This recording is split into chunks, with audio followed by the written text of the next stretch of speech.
ഏവർക്കും തിങ്ക് ടോണിക്കിൻ്റെ മറ്റൊരു വീഡിയോയിലേക്ക് സ്വാഗതം. നിങ്ങൾ ആദ്യമായിട്ടാണ് ഈ ചാനൽ കാണുന്നതെങ്കിൽ സബ്സ്ക്രൈബ് ചെയ്യുക, ലൈക്ക് ചെയ്യുക, ഷെയർ ചെയ്യുക. ഇന്നത്തെ നമ്മുടെ വീഡിയോയിൽ 7th സ്റ്റാൻഡേർഡിലെ ബേസിക് സയൻസിൻ്റെ ഫസ്റ്റ് ചാപ്റ്ററായ ടുവേർഡ്സ് എ 100-fold yield വീണ്ടെടുക്കാം വിളനിലങ്ങൾ എന്ന ചാപ്റ്ററിൻ്റെ ലെറ്റേഴ്സും ക്വസ്റ്റ്യൻസും ഒക്കെയാണ് ഇൻക്ലൂഡ് ചെയ്തിരിക്കുന്നത്. ചാപ്റ്റർ വൈസ് ഓൾറെഡി നമ്മൾ ചെയ്തിട്ടുണ്ട്. കാണാത്തവരുണ്ടെങ്കിൽ ചെക്ക് ചെയ്ത് നോക്കാം. നമുക്ക് ഫസ്റ്റ് ക്വസ്റ്റ്യൻ എന്താണെന്ന്. Identify the statement which does not suit organic fertilisers. എന്തൊക്കെ തന്നിരിക്കുന്നത്? ജൈവവളത്തിന് യോജിക്കാത്ത പ്രസ്താവന തിരഞ്ഞെടുക്കാനാണ് പറഞ്ഞിരിക്കുന്നത്. ഇവിടെ എന്തൊക്കെയാണ് തന്നിരിക്കുന്നത്? Can be prepared at home, വീടുകളിൽ നിർമ്മിക്കാം. റിക്വയർഡ് ഇൻ ലാർജ് ക്വാണ്ടിറ്റീസ്, കൂടുതൽ അളവിൽ വേണം. പിന്നെ ഡിസ്ട്രോയ് സോയിൽ സ്ട്രക്ചർ, മണ്ണിന്റെ ഘടനയെ നശിപ്പിക്കുന്നു. Can play the required component alone, നിശ്ചിത ഘടകം മാത്രമായി നൽകാൻ കഴിയില്ല. ഇതിൽ തെറ്റായിട്ടുള്ള സ്റ്റേറ്റ്മെന്റ് ഏതാണ്?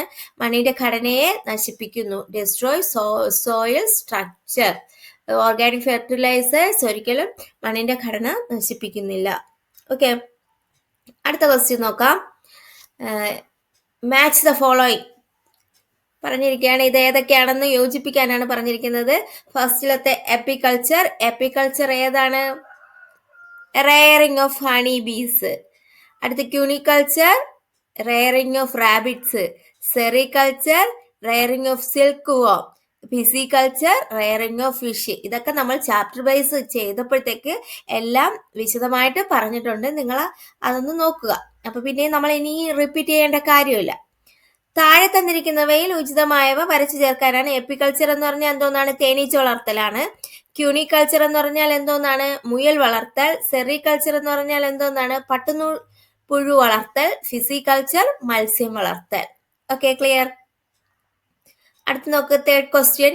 You have learned about layering. നിങ്ങൾ ലെയറിങ്ങിനെ കുറിച്ച് പഠിച്ചിട്ടുണ്ട്. ലെയറിങ്ങിനെ എന്താണെന്ന് നമ്മൾ വിശദമായിട്ട് പഠിച്ചിട്ടുണ്ട്. Identify the type of layering shown in the picture.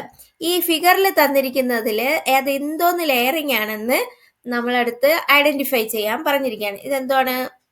Serpentine layer. ഏതാണ്? നാഗപതിവയ്ക്കൽ. While layering in this way, at which position should be cut? A, B or C? പതിവയ്ക്കലിനെ കുറിച്ച് നിങ്ങൾ മനസ്സിലാക്കിയിട്ടുണ്ടല്ലോ. അപ്പൊ ഇത് ചിത്രത്തിൽ കാണിച്ചിരിക്കുന്ന പതിവയ്ക്കലിന്റെ പേര് എന്താണ്? നാഗപതിവയ്ക്കൽ.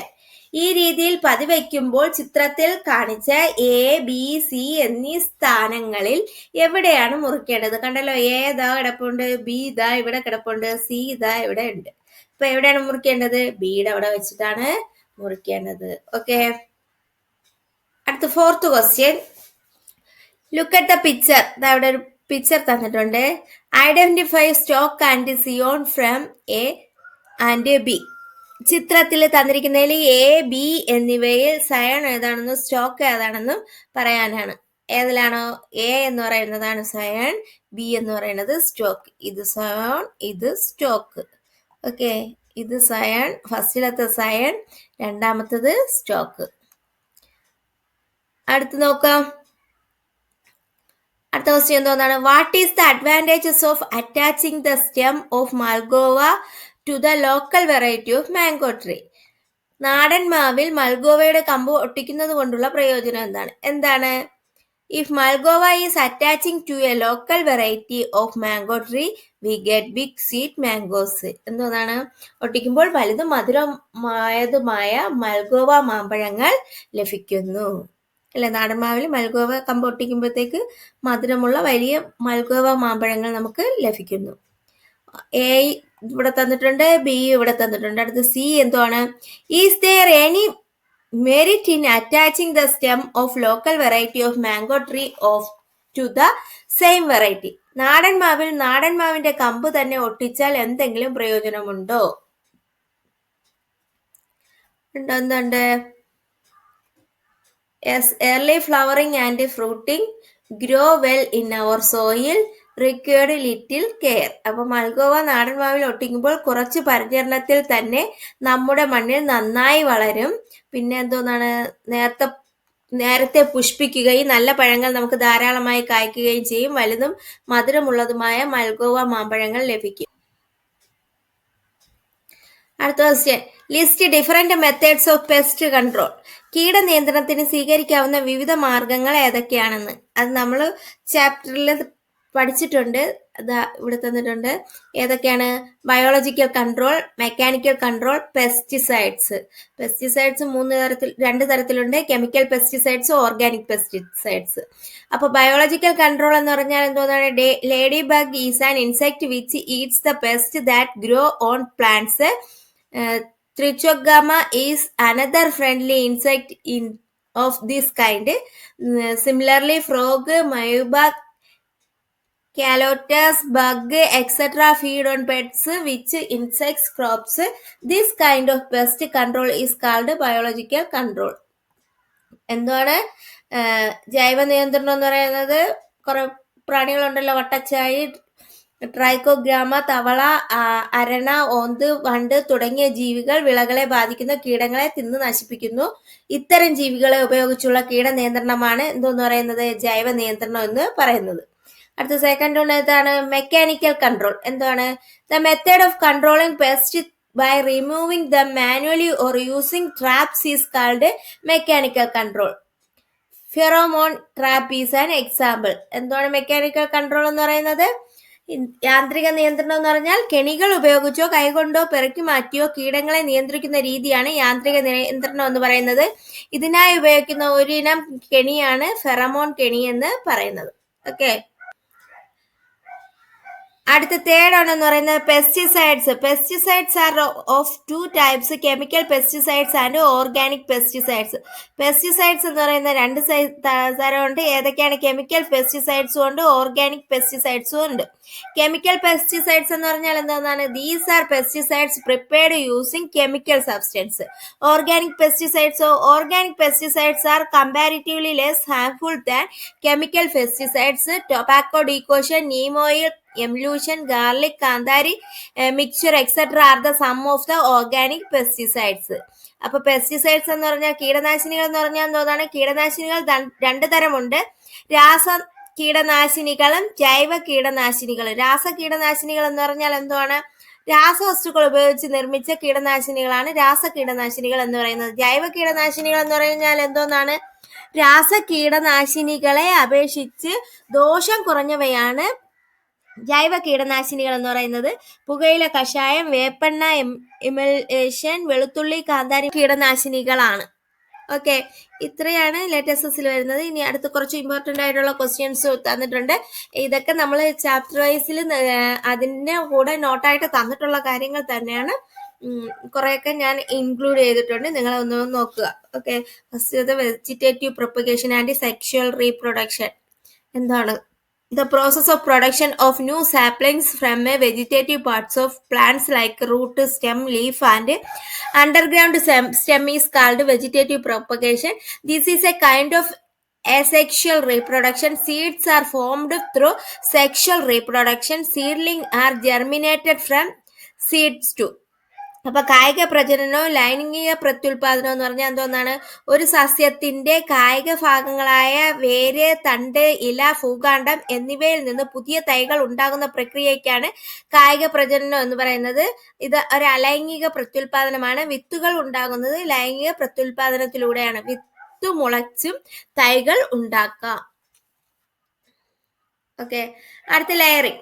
പിന്നെ ഇതിൻ്റെയൊക്കെ സ്റ്റെപ്പുകളുണ്ട്, അത് പല സ്റ്റേജസ് അത് ടെസ്റ്റ് തന്നെ ഉണ്ട്, അത് നിങ്ങൾ നോക്കി വെക്കുക.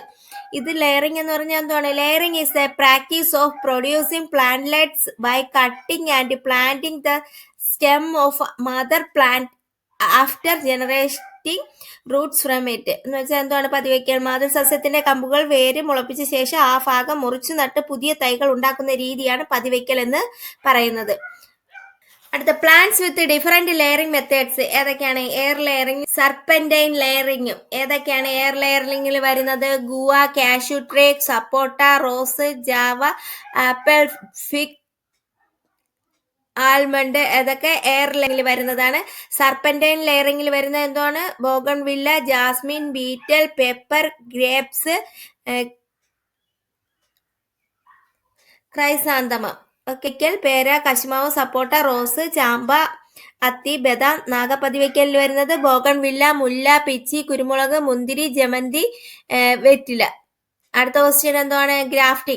ഗ്രാഫ്റ്റിംഗ് എന്താണ്? ഗ്രാഫ്റ്റിംഗിന്റെ സ്റ്റേജസ് ഉണ്ട്, അത് നോക്കി വെച്ചേക്കണേ. Grafting is a method of production of sapling by joining the stem of a superior quality plant with another plant that has roots and belong to the same species. Plant that has root selected for grafting is called rootstock, and the stem which is joined to it is called sear. Okay, ഗുണമേന്മയുള്ള ഒരു സസ്യത്തിന്റെ കമ്പ് അതേ വർഗത്തിൽപ്പെട്ട വേരോട് കൂടിയ മറ്റൊരു സസ്യത്തിൽ ഒട്ടിച്ചു ചേർത്ത് മികച്ച ഇനം തൈ ഉൽപ്പാദിപ്പിക്കുന്ന രീതിയാണ് കമ്പൊട്ടിക്കൽ എന്ന് പറയുന്നത്.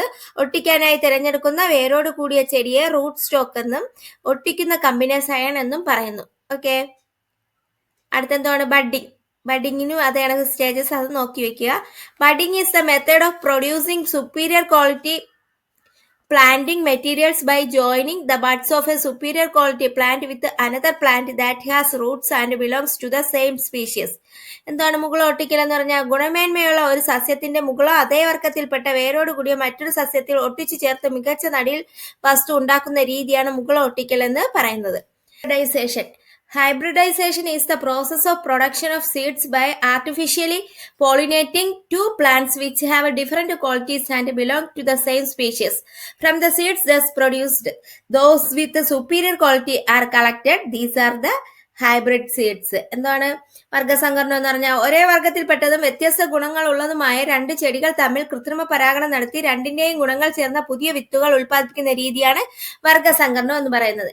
ഇങ്ങനെ ഉണ്ടാക്കുന്ന വിത്തുകളിൽ നിന്നും ഗുണമേന്മയുള്ള വിത്തുകൾ തിരഞ്ഞെടുക്കുന്നു. ഇതിനാണ് സങ്കരയിനം വിത്തുകൾ എന്ന് പറയുന്നത്. ഓക്കെ, അടുത്ത ഏതൊക്കെയാണ്? പ്ലാന്റ് ഹൈബ്രിഡ് സീഡ്സ്, സസ്യവും സങ്കരയിനം വിത്തുകളും, അതിൻ്റെയൊക്കെ പേരുകളാണ് തന്നിരിക്കുന്നത്, അത് പഠിക്കുക. ചില്ലിയിൽ വരുന്നത് ഏതൊക്കെയാണ്? ഉജ്ജ്വല, ജ്വാലാമുഖി.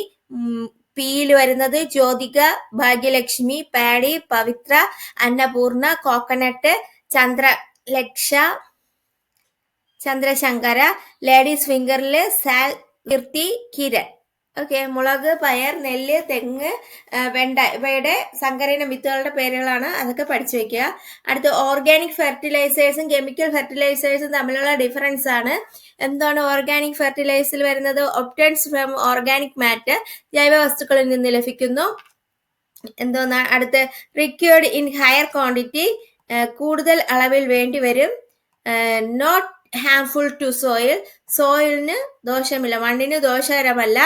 അടുത്ത cannot be supplied as A single component, ഒരു നിശ്ചിത ഘടകം മാത്രമായി നൽകാൻ കഴിയില്ല. ഇതൊക്കെ ജൈവ വളങ്ങളിൽ വരുന്നത്.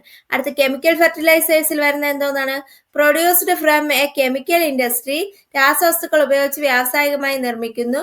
Required in a lesser quantity, കുറഞ്ഞ അളവിൽ മതി. അടുത്തെന്തോന്നാണ്? Excess use destroy soil structure, അമിതമായ ഉപയോഗം മണ്ണിന്റെ ഘടനയെ നശിപ്പിക്കുന്നു.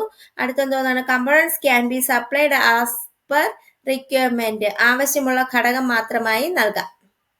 ഓക്കെ, അടുത്ത question. Father of green revolution, ഹരിത വിപ്ലവത്തിന്റെ പിതാവ് ആരാണ്? Doctor MS Swaminathan.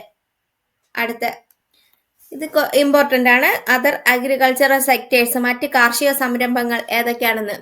Sericulture, rearing silkworm. Floriculture, growing flowers. ഇപ്പൊ സെറികൾച്ചർ എന്ന് പറഞ്ഞാൽ പട്ടുനൂൽ പുഴു വളർത്തൽ. പിന്നെ ഫ്ലോറികൾച്ചർ, പുഷ്പകൃഷി. എപ്പികൾച്ചർ എന്ന് പറഞ്ഞാൽ റെയറിംഗ് ഹണി ബീസ്, തേനീച്ച വളർത്തൽ. ഫിസികൾച്ചർ എന്ന് പറഞ്ഞാൽ റെയറിംഗ് ഫിഷ്, മത്സ്യകൃഷി. പിന്നെ ക്യൂണികൾച്ചർ എന്ന് പറഞ്ഞാൽ റെയറിംഗ് റാബിറ്റ്സ്, മുയൽ വളർത്തൽ. മഷ്റൂം കൾച്ചർ എന്ന് പറഞ്ഞാൽ കൾട്ടിവേറ്റിംഗ് മഷ്റൂം, കൂൺ കൃഷി. പോൾട്രി ഫാമിംഗ് എന്ന് പറഞ്ഞാൽ റെയറിംഗ് പോൾട്രി. അടുത്ത ലൈവ് സ്റ്റോക്ക് റെയറിംഗ് എന്ന് പറഞ്ഞാൽ റെയറിംഗ് കാറ്റിൽ, കന്നുകാലി വളർത്തൽ. ഇത്രയാണ് ഈ ചാപ്റ്ററിൽ. ഈ ഒരു ചാപ്റ്റർ കംപ്ലീറ്റ് ആവുകയാണ്. നിങ്ങൾക്ക് എൻ്റെ വീഡിയോ പ്രയോജനപ്രദമെങ്കിൽ ലൈക്ക് ചെയ്യുക, ഷെയർ ചെയ്യുക, സബ്സ്ക്രൈബ് ചെയ്യുക. അടുത്തൊരു ചാപ്റ്ററിലൂടെ നമുക്ക് വീണ്ടും കാണാം. Okay, thank you.